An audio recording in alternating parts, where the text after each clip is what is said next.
تعزیہ بنانے کی رسم ہندوستان میں سب سے پہلے امیر تیمور لنگ نے چلائی۔ یہاں کا ایک بادشاہ گزرا ہے امیر تیمور لنگ۔ تیمور لنگ نے شاندار تعزیہ، مثالی تعزیہ بنوایا، ہیرے جواہرات اور قیمتی اور بہت سی عظیم چیزوں سے جڑ کر تعزیے بنائی اور اس رسم کو انہوں نے جاری کیا۔ کچھ محلوں میں آج بھی تعزیہ بناتے ہیں لوگ، اور پھر لاٹھی، ڈنڈے، تلوار، خنجر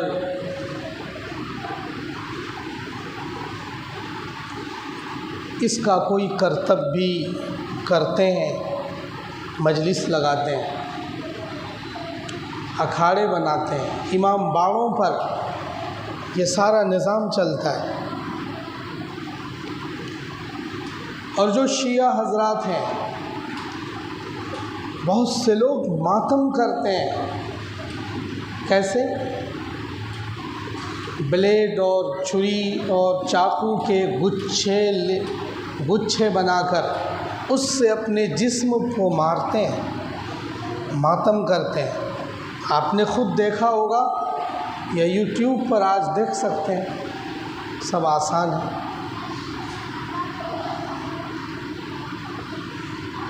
اپنے جسم کو زخمی کرتے ہیں، ماتم کرتے ہیں، نوحہ کرتے ہیں۔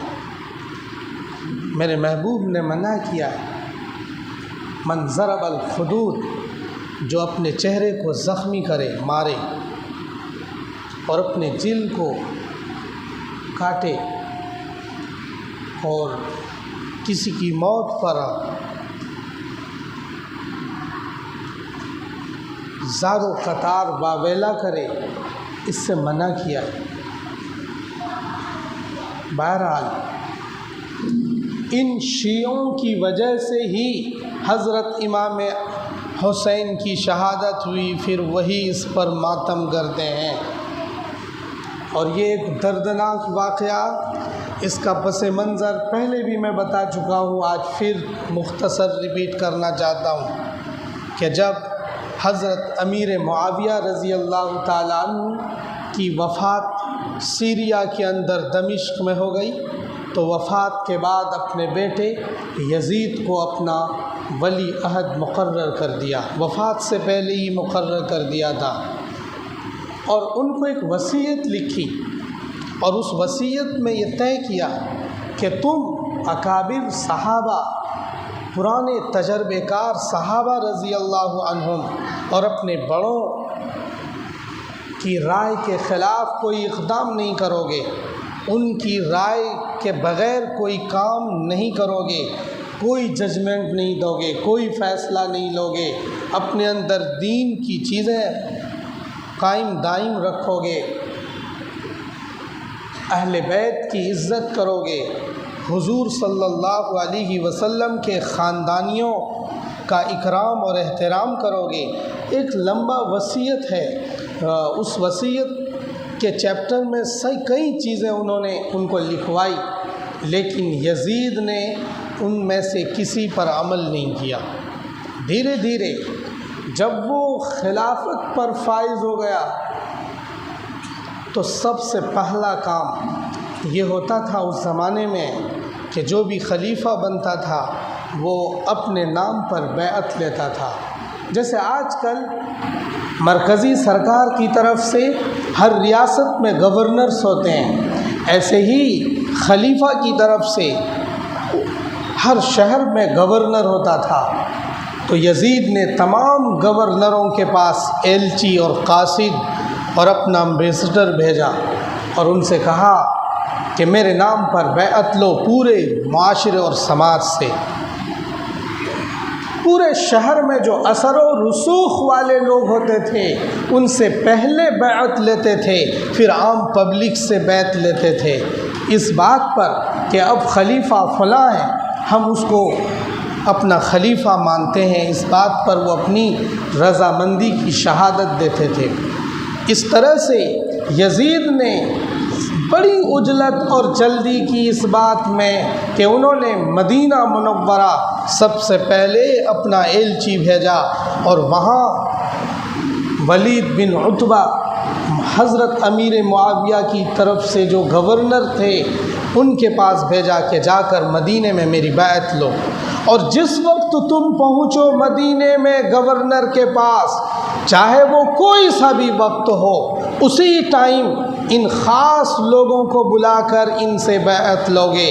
ان خاص لوگوں میں چند لوگ تھے، جیسے عبداللہ ابن عمر، جیسے عبداللہ ابن زبیر، جیسے حضرت امام حسین، جیسے حضرت عمرو ابن العاص، عبداللہ ابن عمرو ابن العاص، اس طرح کے چند خاص لوگ جن پر یزید کو اطمینان نہیں تھا کہ شاید یہ بیعت سے انکار کر دیں، تو انہوں نے کہا تھا کہ جیسے ہی تم پہنچو گے فوراً بیعت لینا۔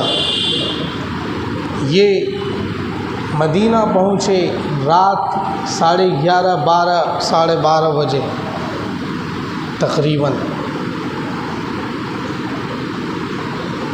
محل سے باہر دربان ملا، انہوں نے کہا امیر اس ٹائم سو رہے ہیں، آرام کر رہے ہیں۔ انہوں نے کہا میں خصوصی ایلچی بنا کر یزید کی طرف سے بھیجا گیا ہوں اور اہم مدعا ہے، اس لیے میری ملاقات فوراً ہونی ہے۔ بہرحال دربان کو سمجھایا اور انہوں نے جا کر ولید بن عتبہ سے کہا، سو وہ بیدار ہوئے اور انہیں بلایا قاصد کو اور مضمون پڑھا کہ جب یہ خط میرا پہنچے فوراً ان تمام بزرگوں سے، ان بڑے لوگوں سے فوراً بیعت لوگے میرے نام پر۔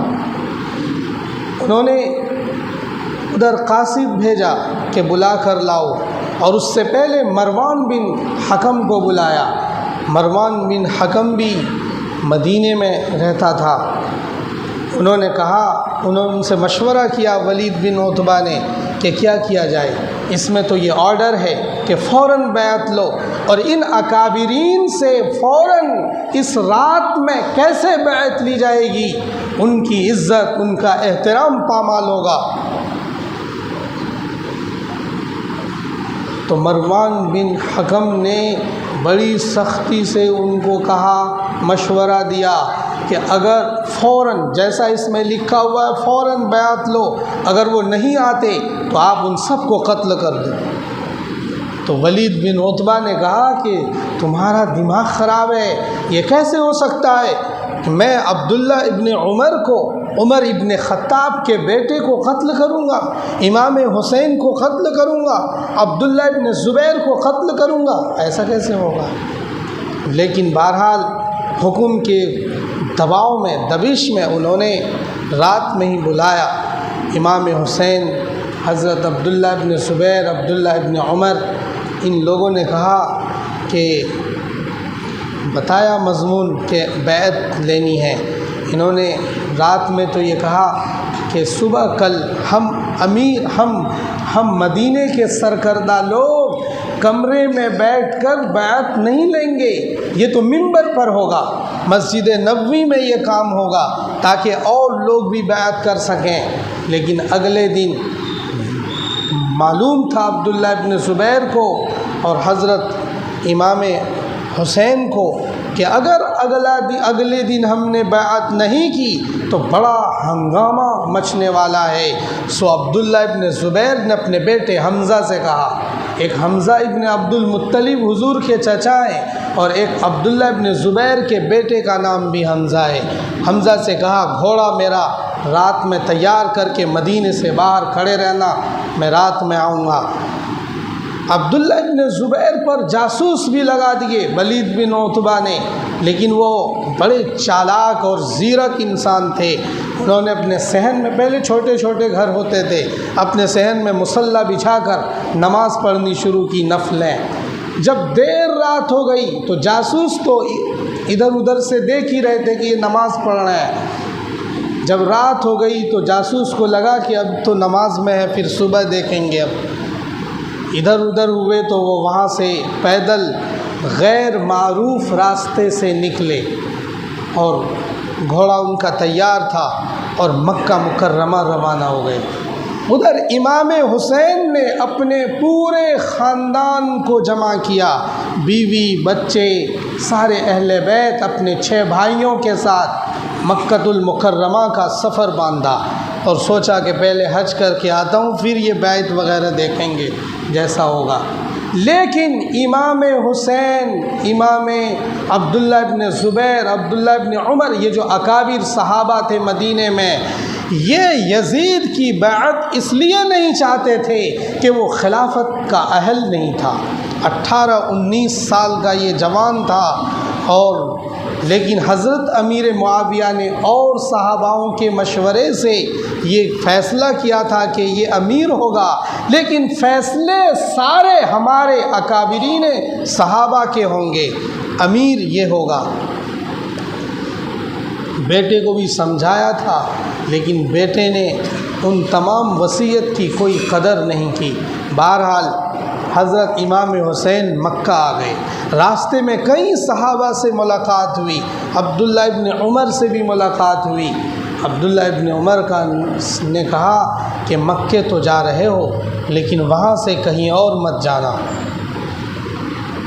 اشارہ اس بات کی طرف تھا کہ کوفہ مت جانا، کیونکہ کوفیوں کے خطوط تقریباً 500 لیٹرز حضرت امام حسین کے پاس آ چکے تھے۔ کس بات کے لیے؟ کہ آپ کوفہ آ جائیں، یہاں آپ امیر بنیں اور آپ کی نگرانی میں یہاں کا نظام چلے گا، اس بات کے لیے بلایا۔ 500 خطوط بھی بھیجے، وفود بھی بھیجے کوفیوں نے، جو شیعان کوفہ تھے۔ کوفہ میں جو شیعہ لوگ تھے، لوگ کہتے ہیں نا یہ سنی شیعوں سے کیوں چڑھتے ہیں، اس کی بنیادی وجہ یہ ہے کہ کوفہ کے جو شیعہ لوگ تھے انہی کی طرف سے 500 خطوط امام حسین کے پاس پہنچے۔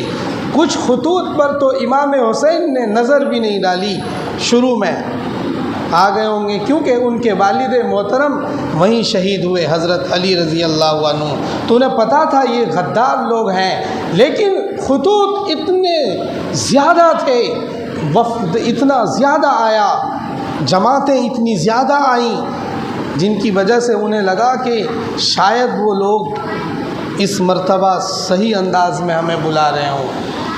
حضرت امام حسین نے ذہن بنا لیا کہ اب ہمیں کوفہ چلنا ہے، سو کوفہ کی روانگی کی تیاری کر لی، اور تیاری سے پہلے اپنے چچا زاد بھائی مسلم بن عقیل کو کوفہ بھیجا کہ یہ جو خطوط آئے ہیں اس کی تحقیق کرو کہ یہ حقیقت میں ہمیں بلا رہے ہیں یا کوئی سازش ہے۔ مسلم بن عقیل جس دن کوفہ پہنچے ہیں، چند دنوں میں 18,000 کوفیوں نے ان کے ہاتھ پر بیعت کیا، اور یہ تعداد بڑھتی چلی گئی، 40,000 سے زیادہ کوفیوں نے ان کے ہاتھ پر بیعت کی اور مرنے مٹنے کے لیے تیار ہوئے۔ مسلم بن عقیل سے کہا امام حسین کو بلاؤ۔ جب مسلم بن عقیل نے دیکھا کہ سب حالات ٹھیک ٹھاک ہیں، یہ سب ہمارے ہاتھ پر بیعت کر رہے ہیں، امام حسین کو بلانا چاہتے ہیں، تو انہوں نے لیٹر جاری کر دیا امام حسین کے نام کہ بول دو کہ آ جائیں آپ، حالات ٹھیک ٹھاک ہیں۔ ادھر خط پہنچا، ادھر تیاری شروع ہو گئی۔ 8 ذی الحجہ کو حضرت امام حسین نے خانہ کعبہ سے کوفہ کے لیے سفر باندھا، اور 9 ذی الحجہ کو مسلم بن عقیل کو شہید کر دیا کوفے کے اندر، اور ادھر سے خبر آ گئی 9 ذی الحجہ کو کہ مسلم بن عقیل شہید ہو گئے۔ اور شہادت اس طرح ہوئی کہ حضرت مسلم بن عقیل کوفہ میں ہانی بن عروہ کے گھر میں تشریف فرما تھے، اور اس وقت کوفہ کا گورنر نعمان بن بشیر تھے۔ نعمان بن بشیر کو پتہ لگا کہ مسلم بن عقیل پر لوگ بیعت کر رہے ہیں، امام حسین کو بلانا چاہتے ہیں، تو نعمان بن بشیر نے اگنور کیا، ہونے دو جو ہو رہا ہے۔ لیکن اس کی اطلاع جو یزید کے حاشیہ بردار ہر سماج میں مخبر اور غدار لوگ ہوتے ہیں، انہوں نے یزید کو دمشق میں پیغام پہنچایا کہ نعمان بن بشیر آپ کا گورنر مسلم بن عقیل کو کچھ نہیں کہتا، اور ان کے ہاتھ پر 40,000 سے زیادہ لوگ بیعت کر چکے ہیں۔ یزید کو لگا کہ یہ تو میری خلافت کا میٹر بن جائے گا، انہوں نے نعمان کو معزول کیا اور اس کی جگہ پر نہایت سخت مزاج انسان عبید اللہ بن زیاد کو، ابن زیاد ظالم کو کوفہ کا گورنر بنایا، اور ادھر حضرت امام حسین مکے سے چل پڑے۔ راستے میں مسلم بن عقیل کی شہادت کی خبر ملی تو امام حسین نے قافلے کو روکا اور ایک مرتبہ غور کیا کہ ہمیں جانا چاہیے یا نہیں۔ امام حسین کے دل میں بھی آیا کہ ہم واپس ہو جائیں، لیکن مسلم بن عقیل کے جو رشتہ دار تو امام حسین بھی تھے، چچا زاد بھائی تھے وہ، لیکن ان کے جو خاص بیٹے وغیرہ تھے انہوں نے دباؤ بنایا کہ میرے والد محترم کا قصاص لینا ہے، اس لیے واپس نہیں ہو سکتے، اس لیے ہمیں چلنا چاہیے۔ ہو سکتا ہے آپ جب وہاں پہنچیں تو آپ کے چہرے کو دیکھ کر حالات سازگار ہو جائیں، آپ براہ راست حضرت محمد صلی اللہ علیہ وسلم کے نواسے ہیں۔ چنانچہ امام حسین پہنچے، میدان کربلا پہنچ گئے شارٹ میں۔ ادھر بہت سے اکابر صحابہ نے مدینے میں، مکے میں امام حسین کو سمجھایا۔ عبداللہ ابن زبیر نے تو قطعاً اجازت نہ دی کہ آپ وہاں جائیں، اور بہت سے صحابہ نے سمجھایا کہ آپ نہ جائیں، لیکن مقدر میں یہی سب کچھ ہونا تھا۔ چنانچہ میدان کربلا پہنچے، اور وہاں جب دیکھا کہ عبید اللہ ابن زیاد کو گورنر بنا دیا گیا ہے، انہوں نے مسلم بن عقیل کا گھیراؤ کر رکھا ہے اور ادھر ان کو شہید بھی کر دیا ہے، تو اب عبید اللہ بن زیاد نے عمرو بن سعد کو 5,000 کا لشکر لے کر روانہ کیا، اور یہ کہا کہ امام حسین کے 72 لوگ تھے سارے، سب کا گھیراؤ کر لو، محاصرہ کر لو، اور انہیں نہ واپس جانے دو اور نہ ان کی کوئی درخواست منظور کرو۔ جب اب امام حسین نے عمرو بن سعد کا لشکر دیکھا تو امام حسین نے 3 آپشن رکھا، یا تو ہمیں مدینہ واپس جانے دو، نمبر 1، اور نمبر 2، یا پھر ہمیں اسلامی سلطنت کے سرحدوں پر بھیج دو تاکہ ہم کافروں سے جہاد کر کے شہید ہو جائیں، ہم اپنوں سے لڑنا نہیں چاہتے، یا پھر براہ راست یزید سے ملنے دو، دمشق کو بھیجو، یزید سے جو امیر معاویہ رضی اللہ عنہ کے بیٹے ہیں ان سے میری ملاقات ہو اور ہم دونوں خود اپنے مسئلے کو نمٹا لیں گے۔ لیکن ابن زیاد نے عمرو بن سعد کو تلقین کر دی کہ نہیں، اس کو کہیں نہیں بھیج سکتے۔ سو لڑائیاں شروع ہو گئیں، دن بدن وقت گزرتا چلا گیا، پانی بند کر دیا گیا۔ جنگی حکمت اور مصلحت اور سیاست یہی ہوتی ہے کہ رسد کھانا پینا بند کر دیا جائے، یہ جنگی مصلحت حکمت ہوتی ہے۔ سو مخالف نے پانی بند کر دیا اور چیزیں بند کر دی، اور حضرت امام حسین کے ساتھ جو پھر ظلم اور بربریت ہوئی، اہل بیت کے ساتھ جو بربریت ہوئی، وہ تاریخ نے کبھی ایسا منظر نہیں دیکھا۔ 1450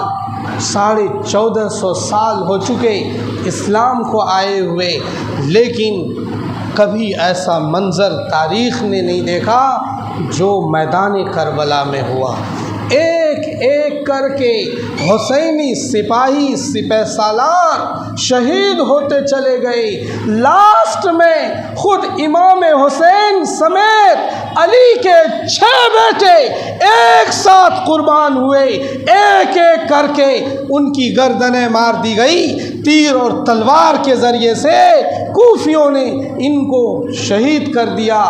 جب لاسٹ میں علی اکبر کا نمبر آیا تو علی اکبر نے امام حسین نے کہا کہ ابا جان آپ کو میں اپنی نگاہوں کے سامنے شہید ہوتا ہوا نہیں دیکھنا چاہتا، اس لیے مجھے اجازت دیں میں ان کوفیوں سے لڑائی کروں۔ سو حضرت امام حسین نے ان کو اجازت دی اور پھر وہ بھی شہید ہو گئے۔ اور اس کے بعد حضرت عبداللہ جو حضرت امام حسین عالی مقام کے چھوٹے بیٹے، ایک روایت کے مطابق 6 مہینے کے تھے اور ایک روایت کے مطابق 2 سال کے تھے، جب امام حسین نے دیکھا کہ اب سب کچھ لٹ پٹ چکا ہے، تو پھر امام حسین اپنی اونٹنی پر سوار ہوئے اور ایک خطبہ پیش کیا اور کوفیوں سے یہ کہا کہ تم سوچو تو صحیح، تم تلوار کس پر چلا رہے ہو، تمہارا خنجر کس پر چل رہا ہے، تمہارے نیزے کس طرف آ رہے ہیں، تم تیروں کی برسات کدھر کر رہے ہو، تم نہیں جانتے کہ میں محمد عربی صلی اللہ علیہ وسلم کا نواسا ہوں، تمہیں پتہ نہیں میں فاطمہ کا عزیز بیٹا ہوں، تمہیں پتہ نہیں جب میری ماں فاطمہ نے مجھے اپنی چھاتی کا دودھ پلایا تھا تب میرے نانا جان نے کہا تھا میرا یہ بیٹا حسن اور حسین جنت کے جوانوں کا سردار ہے۔ اے کوفیوں، تم کدھر جہنم خریدتے چلے جا رہے ہو، تم کس پر تلوار چلا رہے ہو، تمہیں پتہ نہیں کہ حضرت امیر حمزہ میرے چچا ہیں، تمہیں پتہ نہیں کہ ہم اہل بیت خاندان سے ہیں۔ لیکن کوفیوں نے کہا کہ یہ تقریر کا وقت نہیں ہے، تم لڑائی کے لیے آ جاؤ۔ امام حسین نے اس سے پہلے اپنے چھوٹے بیٹے وہ جو 6 مہینے یا 2 سال کے تھے اسے گود میں لیا، اس کے چہرے کا بوسہ لیا، اسے سینے سے لگایا۔ باپ تو باپ ہوتا ہے، بیٹا بیٹا ہوتا ہے، معصوم اولاد معصوم ہوتی ہے۔ اس کو اپنی گود میں رکھا اور اسے دیکھا اور پھر مجمع میں جا کر اونٹ پر بیٹھ کر کوفیوں سے کہا کہ لوگوں، مانا کہ امام میں حسین نے تیرے ساتھ غلط کیا ہے، مانا کہ حسین نے یزید کی بیعت کو ٹھکرایا ہے، مانا کہ حسین نے غلطی کی ہے، مانا کہ حسین نے تمہارے خلاف زیادتی کی ہے، لیکن میرے اس معصوم نے تمہارا کیا ہے۔ لیکن ظالم جب ظلم پر اترتا ہے تو حیوانیت کا، درندگی کا ننگا ناچ کرتا ہے۔ تم نے نہ دیکھا منی پور کی وادی میں لڑکیوں کا کس طرح ننگا ناچ کیا، کس طرح حیوانیت کی بربریت اور درندگی کا مظاہرہ کیا۔ جب ظلم بڑھتا ہے، جب بربریتیں بڑھتی ہیں تو پھر درندگی کا مظاہرہ انسان کرنے لگتا ہے، حیوانیت کا مظاہرہ انسان کرنے لگتا ہے۔ اس چھوٹے سے معصوم اولاد کی طرف ایک شخص کوفی لشکر میں سے ایک شخص نے تیر چلایا اور اس کے حلق پر سیدھا لگا۔ یہ بھی عجیب اتفاق ہے کہ امام حسین اور اہل بیت کے مقام کو اللہ تعالیٰ کتنا بلند کرنا چاہتے ہیں کہ وہ سیدھا تیر حلق پر آ کر لگا اور خون بہنے لگا۔ امام حسین نے اسے زمین پر رکھا اور چلو میں خون بھر لیا اور یوں اٹھا کر اللہ تعالیٰ سے پھر فریاد کی کہ اے میرے رب ذوالجلال، اگر اس حالت پر آپ راضی ہے تو میں بھی راضی ہوں۔ یہ خاندان نبوت کی لاشیں پڑی ہوئی ہے، وہ دیکھو سکینہ تڑپ رہی ہے، وہ دیکھو زینب تڑپ رہی ہے، وہ دیکھو خیمے میں ظالموں نے آگ لگا دی ہے، خیمے میں ظالموں نے آگ تک لگا دی، کیونکہ انہیں پتا تھا کہ اگر خیموں میں آگ نہ لگائی تو ہم الٹے یزید کے ہاتھ مارے جائیں گے، وہ اس طرح سے کہ ہم نے ہی تو امام حسین کو بلایا ہے۔ امام حسین نے تھیلے میں بھر کر وہ سارے خطوط اپنے ساتھ لیے تھے تاکہ وقت پڑنے پر ان خطوط کی شہادت دی جا سکے، لیکن انہیں پتا تھا کوفیوں کو کہ یہ خیمے میں خطوط رکھے ہوئے ہیں، سو انہوں نے خیموں کو آگ لگا دی، خیموں کو بھی جلایا تاکہ ثبوت ہی مٹ جائے۔ اس طرح سے حضرت امام عالی مقام امام حسین کے ساتھ ظلم اور بربریت کی انتہا نہ چھوڑی ظالموں نے۔ لاسٹ میں جب امام حسین نے اللہ تعالیٰ سے فریاد کی اور پھر خود اپنی تلوار لے کر میدان کارزار کی طرف نکلنا چاہا تو آسمان کی طرف نگاہیں اٹھائیں اور دیکھا کہ نماز کا وقت ہو رہا ہے، تو بلایا سمر شمر ذوالجوشن کو کہ یہ بتاؤ نماز کی تو اجازت دو، نماز کی تو اجازت دو۔ یہ تاریخ نے 1400 سال تک آج تک ایسا کبھی منظر نہ دیکھا کہ زیر خنجر بھی سجدے چل رہے ہوں، زیر تلوار بھی زیر خنجر بھی نمازوں کا اہتمام کیا جا رہا ہو۔ دلی والوں کو بتایا امام حسین نے کہ زیر خنجر بھی نمازوں کا اہتمام کیا جاتا ہے، زیر خنجر بھی نمازوں کی ترتیب بنائی جاتی ہے، ہم تم کیا قربانی پیش کریں گے۔ امام حسین نے جب اس زیر خنجر رہ کر سجدہ کیا ہوگا اور سبحان ربی الاعلیٰ کی تسبیح پڑھی ہوگی، اس تسبیح سے تو دھرتی بھی کانپ اٹھی ہوگی کہ یہ ظلم و بربریت کے ساتھ یہ امام حسین سجدہ ریز ہیں۔ لیکن آج ہم سے یہ کہا جاتا ہے قربانی دو تو ہم پیچھے بھاگتے ہیں، ہم تم کیا قربانی پیش کرو گے؟ نماز کی بھی ہمیں فکر نہیں ہے۔ امام حسین نے زیر خنجر نماز کی فکر کر کے دلی والوں کو یہ سبق بتایا کہ نماز نہ چھوڑنا، نماز میرے نانا جان کی آنکھوں کی ٹھنڈک ہے، نماز دین کا ستون ہے، نماز کی فکر کرو۔ لیکن آج تم چاہتے ہو کھچڑے بنا کر کامیابی چاہتے ہو، حلیم بانٹ کر کامیابی ڈھونڈتے ہو، شربت کی سبیل لگا کر کامیابی ڈھونڈتے ہو۔ اگر کامیابی اس میں ہوتی تو امام زین العابدین ایسا ہی کرتے۔ بہرحال امام علی حسین کی شہادت ایک دردناک شہادت ہے، اور ان کا جو سر تھا اسے جب کاٹ کر ابن زیاد کی مجلس میں لایا گیا تو ابن زیاد چھڑی مار رہا تھا ان کے ہونٹوں پر، ان کے چہرے پر، تو وہاں اور صحابی بیٹھے ہوئے تھے۔ صحابیوں نے واک آؤٹ کیا، غالباً انس بن مالک نے، کہ یہ کیا کر رہے ہو ابن زیاد؟ تمہیں پتہ نہیں کہ یہ وہ ہونٹ ہیں جن ہونٹوں کو سرور کائنات نے بوسہ دیا ہے؟ تم کس پر چھڑی لگا رہے ہو؟ تم نے ایک تو انہیں شہید کر دیا اور اب ان کے ساتھ بے حرمتی کر رہے ہو، ان کے سر کو اس طرح کر رہے ہو۔ صحابہ نے واک آؤٹ کیا، ظالموں کو اس پر بھی صبر نہ تھا، لاشوں پر گھوڑے دوڑا دیے گئے، جو شہید ہوئے تھے حسینی لشکر ان پر گھوڑے دوڑا دیے گئے، ظلم اور بربریت کی انتہا نہ چھوڑی۔ یہ ایسا دردناک واقعہ ہے کہ ہمارے رونگٹے کھڑے ہو جاتے ہیں۔